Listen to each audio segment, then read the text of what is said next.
ಈಗ ಒಂದು ಬಾಕ್ಸಿಗೆ total investment ಬಂದು ಬಾಕ್ಸಿಗೆ 2,000, ಕಾಲೋನಿಗೆ 2,000 ಸ್ಟ್ಯಾಂಡ್ ಸೇರಿ ಒಟ್ಟು 4,000 ರೂಪಾಯಿದು ಒಟ್ಟು ಒಂದು ಬಾಕ್ಸ್.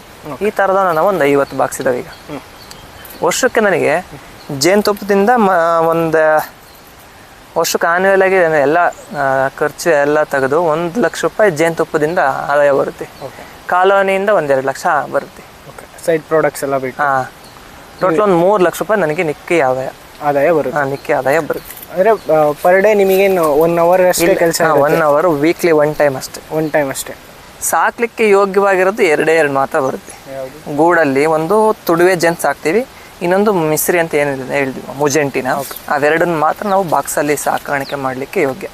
ಈ ಮುಜೆಂಟಿ ಜೇನಿದೆಯಲ್ಲ ಅದು 0 ಮೇಂಟೆನೆನ್ಸು.